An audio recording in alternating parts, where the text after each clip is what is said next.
నేను ఒకటే చెప్తున్నాను, ఇది భారతదేశం కాబట్టి ఇక్కడ డ్రెస్సింగ్ ఒక లెవెల్గా మీరు చూడండి. మీ ఇంట్లో మీరు ఎలా కావాలో ఉండండి.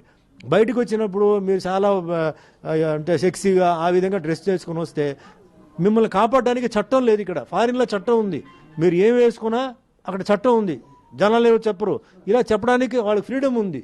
వాళ్ళు తర్వాత మనం ఏం చెప్పలేం. అది కాకుండా మీ బాడీ, మీ అమ్మాయిలు, మీ బాడీ, మీరు పెళ్లి కాలేదు, మీ బాడీ ఉంది. మీ బాడీని ఎవరు చూస్తారండి? మీ మొగుడు తప్ప మిగతా ఎవరు చూస్తారు? మీరు మొగుడుకు చూపిస్తారా, ఊరంతా వాళ్ళకి చూపిస్తారా? ఆలోచించండి. Your virginity is only for your husband, not for everybody. అది మైండ్లో పెట్టుకొని ఎలా డ్రెస్ చేయాలి, గుడికి వచ్చినప్పుడు ఎలా డ్రెస్ చేయాలి. గుడికి వచ్చినప్పుడు జీన్స్ టీ-షర్టా అమ్మాయిలు?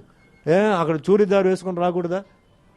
సో డ్రెస్సింగ్ సెన్స్, బయటికి వెళ్ళినప్పుడు ఎట్లా, పెళ్ళికి వెళ్ళినప్పుడు ఎలా, మీరు క్లబ్కి వెళ్తారు అప్పుడు ఎలా, ఇంట్లో ఉన్నప్పుడు ఎలా, తల్లిదండ్రుల ముందు ఎలా, మీ ఇష్టం. అది మీకు ఉంటే